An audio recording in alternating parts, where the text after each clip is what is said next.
Hello guys, welcome to Storytimes. Thanks for joining us. Today we've got a brand new story to share with you. Support the channel by liking, commenting, and subscribing. I promise, even more interesting stories. I've been cheating since our third date. My fiancée told her friend over lunch. Marriage just made it more exciting. She didn't know I was sitting 2 tables behind them. I didn't interrupt. Just went home, took her name off everything, and sold the car I bought her, along with every luxury item she'd racked up on my card.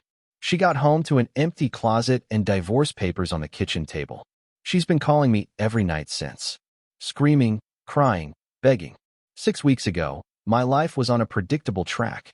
Now I'm living in a new apartment, with a new phone number, and a future that looks nothing like I'd planned. And I couldn't be more at peace with that. Names changed for obvious reasons. My fiancée Vanessa and I had been married for 4 years, together for 6.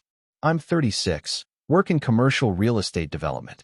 She's 32, in pharmaceutical sales. No kids, a mutual decision we revisited annually. I thought we were solid. Not perfect, but solid.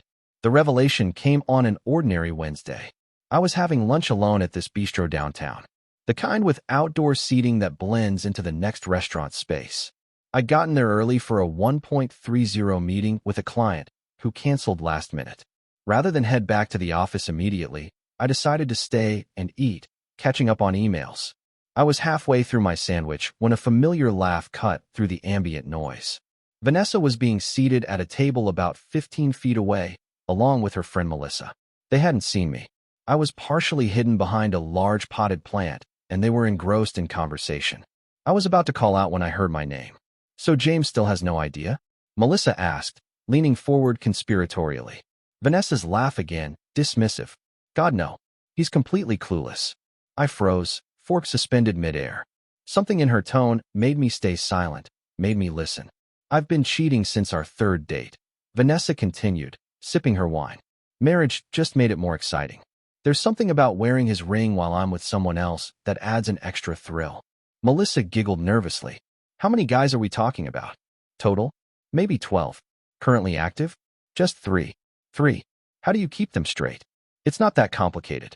Eric is Tuesdays when James has his late meetings, Chris is for when James travels, and Michael is. Well, Michael is special. More than just sex." I sat there completely still, hearing my fiancée casually deconstruct our entire relationship. She went on to detail her system for keeping her affairs hidden. Separate email accounts, a second phone, even a credit card I knew nothing about. "James makes it easy," she said. "He's so trusting, so predictable. Always home when he says he'll be. Always tells me his schedule. I know exactly where he is at all times. Aren't you afraid he'll find out?" "Sometimes I almost want him to," Vanessa admitted, lowering her voice slightly. "But he won't. He sees what he wants to see. And even if he did, what would he do? The house is in both our names. My name's on his accounts. He'd have to pay alimony. He's too practical to blow everything up." They moved on to other topics after that, but I'd heard enough. I paid my bill quietly and left, careful to stay out of their line of sight. I drove home in a state of eerie calm. No white-hot rage, no breakdown.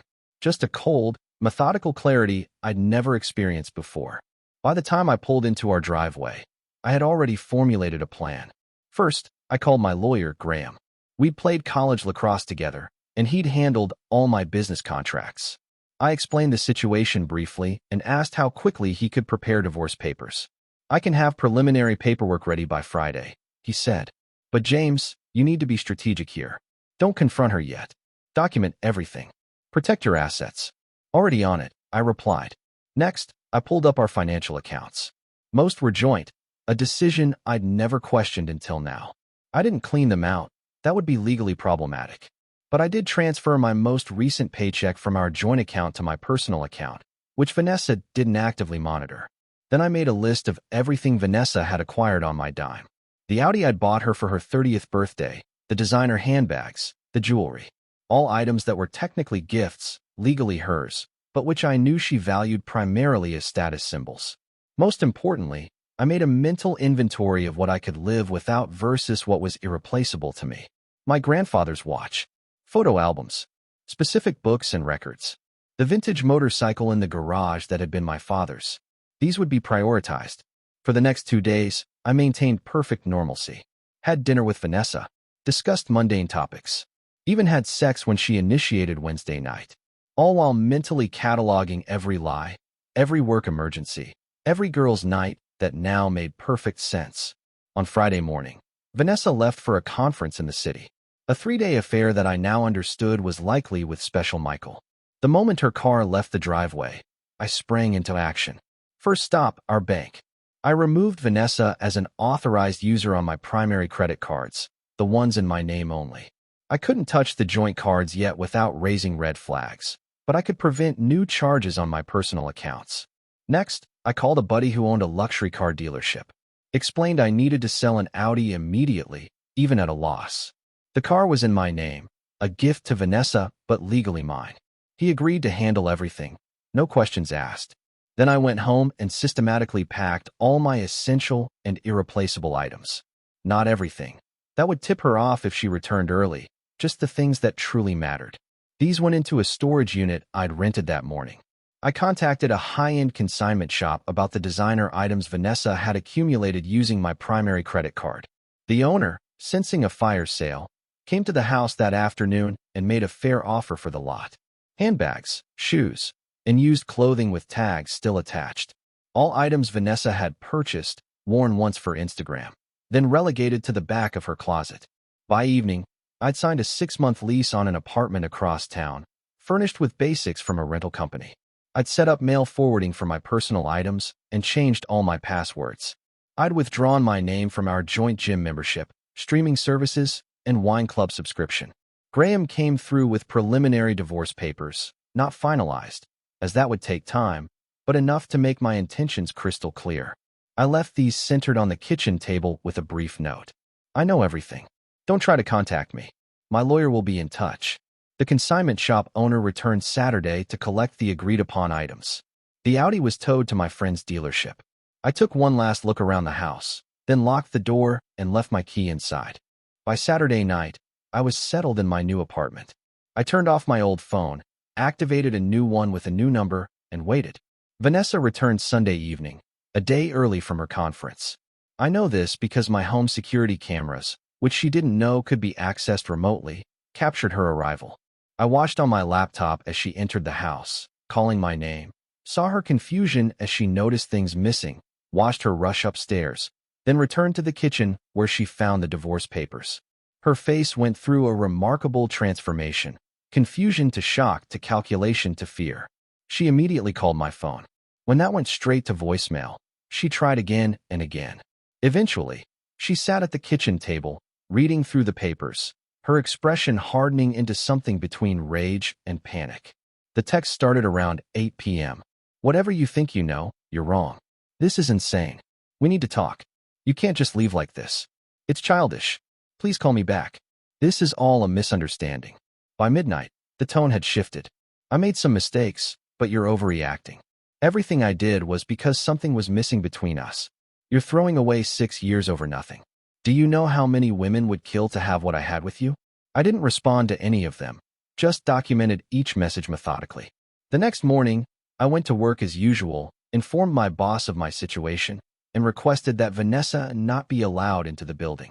He agreed without pressing for details. That afternoon, Graham called to tell me Vanessa had shown up at his office, demanding to know where I was. He'd reminded her that communicating through counsel was standard procedure in divorces, particularly those involving infidelity. She'd left in tears, but not before threatening to ruin me if I didn't talk to her directly. Over the following days, Vanessa cycled through every manipulation tactic imaginable. She reached out to mutual friends, spinning a story about me having a mental breakdown. She showed up at my parents' house. They refused to give her my new address. She even filed a missing person report, which was quickly dismissed when I spoke to the officers. 2 weeks in, she'd changed strategies, started leaving tearful voicemails about how sorry she was, how she'd do anything for another chance. When that didn't work, she threatened to take everything in the divorce. By week 3, she was claiming some of the missing items were irreplaceable family heirlooms that I'd stolen, items I had documentation for, and, in some cases, had never existed. Throughout all of this, I maintained complete silence.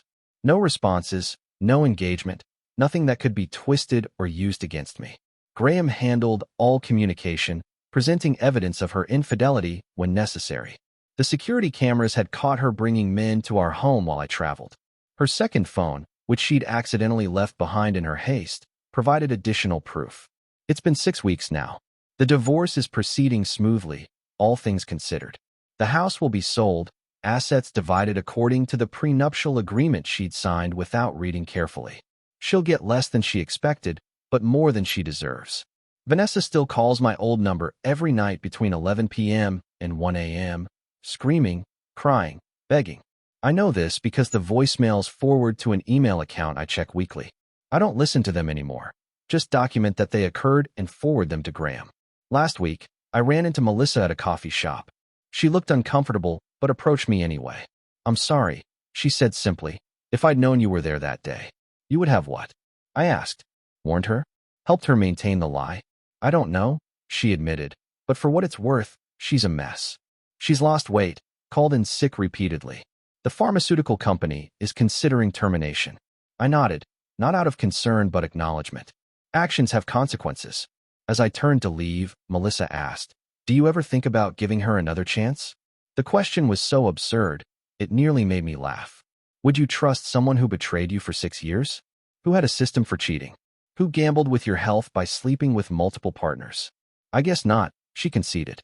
"Then you have your answer." I sometimes think about the version of me who sat in that bistro 6 weeks ago, trusting, oblivious, planning a future with a mirage. I don't pity him, but I'm grateful to no longer be him. The trust is gone, but so is the deception. The life I planned has vanished, but the one taking shape feels more authentic. Vanessa thought she had me figured out. Too practical, too predictable to blow everything up when confronted with her betrayal. She wasn't entirely wrong. I am practical, I am methodical. But she missed something crucial. Those qualities make for a calculated exit as much as a stable presence. She gambled that I would either never discover her affairs or would be too afraid of change to leave if I did. She lost that bet. Now we both live with the results. Update 3 months later. Since many asked for an update, here's where things stand. The divorce was finalized last week, faster than usual due to the prenup and overwhelming evidence. Vanessa appeared subdued at the final hearing, a shadow of her former confident self. She didn't contest anything in the end, likely advised by her lawyer that fighting would only drag out the inevitable and potentially cost her more. The house sold quickly in this market. After the mortgage was paid off, the remaining equity was split according to the prenup formula, 70-30 in my favor since I had made the down payment with premarital funds. Vanessa tried arguing that her contributions to the marriage warranted more, but the evidence of her systematic infidelity undermined any such claims. Professionally, I've thrived, channeled all the energy that used to go into my marriage into work instead, closed the 2 biggest deals of my career, which led to a promotion. Ironic that the collapse of my personal life coincided with professional advancement, but I'll take the win. Vanessa was indeed terminated from her pharmaceutical sales position. According to mutual connections, she's moved back to her hometown, working retail, while living with her parents. The glamorous life she constructed through my financial support has evaporated entirely. The nighttime calls finally stopped about a month ago. Her last voicemail was different from the others. No screaming, no crying, just a quiet acknowledgement. "I understand now why you did it this way. I wouldn't have listened otherwise. I'm sorry for whatever that's worth." It's worth very little, to be honest. 6 years of lies can't be erased with one moment of clarity. As for me, I've started to rebuild. Bought a house in a different neighborhood, smaller but with good bones, a project to focus on. Reconnected with friends who'd fallen by the wayside during my marriage. Even started dating casually, though I'm transparent about my trust issues. Several people have criticized my approach as too calculated, suggesting I should have confronted Vanessa directly. To them, I ask, what would that have accomplished? Given her a chance to manipulate the narrative? Allowed her time to hide assets or fabricate counter-accusations? The clean break was not just emotionally necessary, it was strategically sound. Others have suggested my story is about revenge. It's not. It's about consequences. I didn't actively try to ruin Vanessa's life. I simply removed myself and my resources from it. The collapse that followed was entirely of her own making. The most valuable lesson from all this has been learning to trust my instincts. Looking back, there were dozens of red flags I rationalized away. Late nights, unexplained expenses, emotional distance followed by periods of intense affection. The signs were there. I just wasn't ready to read them. For anyone in a similar situation, protect yourself first. Emotions can be processed later, once you're safe from further manipulation. And remember that the person who could lie to your face for years is not the person you thought you married. Act accordingly. Edit to clarify. A few commenters questioned the legality of selling the Audi. The car was titled solely in my name, registered solely in my name, with insurance solely in my name, paid for entirely with my premarital funds. It was a gift in the social sense, but legally remained my property. I consulted with my attorney before taking any action to ensure everything was above board.